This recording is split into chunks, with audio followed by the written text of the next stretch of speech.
nous kuma mon jemede me uwe e azegbete kanibo e je o gangpa me dimo mina do TikTok e bueno to o bosin le do to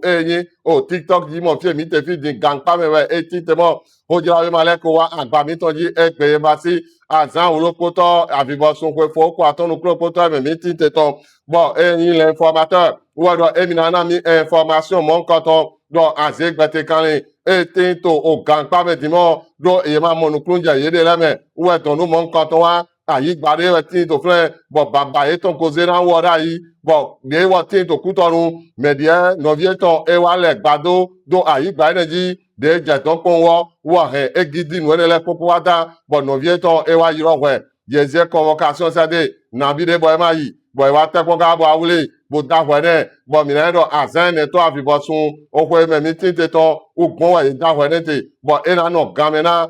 o pe awewe e na no gamena amo fi emi te fi din o wede dale lo e he na so gbe ba yi appel me o din o e ma appel na ba ya mo do ara lo o to mi to din o e pon pele pon nu ko yi we e te kodo Éthiopie ko mo ou e so bo e yin l'événement du jour e do e pe din o événement we bo e mi na do na o to vi le ko pata do Benin din kodo Éthiopie ko yesi alo do po bo na wa nu do po to eyin nu eyin jo pipi le si ayirojimo bon et candofilé numérique et innovation le Bénin et l'Éthiopie renforcent leur coopération la boussole wo adomlo nu to jijole la ko mi la boussole mi to bon Bénin vile ko pakpata na momo bon e wa imo otogan mi to ko do check pa to po bo wa do fi mi te fi din ye to nu so na PAG to ganji bo na monte do rewa ti chebe nouvelle gouvernance le gouvernement Wadayi peaufine son nouveau PAG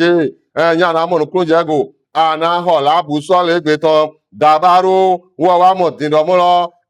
Wadayi din Edouard Logani gomo bokando filé la touche de Wadayi pour valoriser un riche patrimoine culturel sous côté gani lo we yi lo do momo do eyin a check pa do lo ego bon le matinal ou do matinal ma ga fon we mi na do pon do mo lo le temps prend désormais les commandes a check pa do emi le so na yi nu ko na gani lo bon emi na no ba yi bo na no ba yi bo e na ja ngbe bo na ja gangbe bo na ja cho bo na vivi na o to vi le ko papata fraternité et do nu bo we fraternellement ou emi na do mo lo prise en main de l'organisation générale de la Gani. Le gouvernement élargit son action à toutes les traditions béninoises. En un domaine où mito le popata ou kowe a chepi pa mito to yidimo boto susuna nouele bon et la nation et donc nous l'État prend les rênes de l'organisation et travaillement en a chepi pa dio ou ayi nous konamo bodo emire super pa na organiser bonano ben son bibé nous kakaso et vivons bon et nado jacho le béninois libéré ou wa mo dekpon do mo lo dekbozo wa to mi to le ana mo do mo lo nu ba ete nu dagbe mo to azan we me ye so no tebo wule e yin nu male support bon et kando filé la douane réalise 2 saisies en 2 jours bon et tewe kaimo ana yo do mo lo onu teme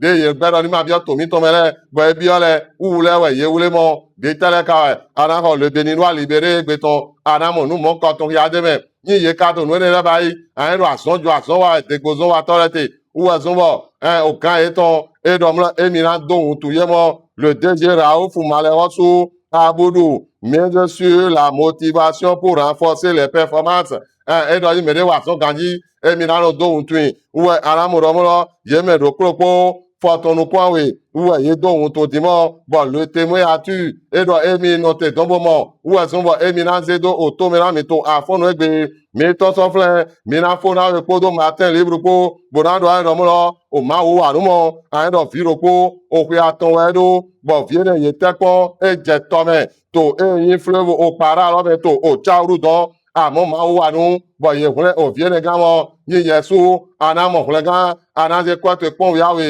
bona ihò hójúra wí malẹ̀ bona mọ̀nú de kàndé mẹ́lẹ̀ bona sọ́tò mi pọ́n tó kàndí tó ẹ̀yìn gọ̀nù madame àti tọ́lẹ̀ kpó yín àká mọ̀ mi ànànà tẹ́kpọ́n àlọ́bí àsúrọ̀ ànànà zírami ànànyúẹ̀ dọ̀ ẹ̀yìn wa àsẹ̀nà kódó ange jọ̀màkì tó kpó wúwẹ̀ zọ́nbọ̀ àmọ̀nú ẹ̀lẹ́ kpókpó wa dákpọ́n bọ̀ fìdílẹ̀ dọ̀ ní ìsọ̀.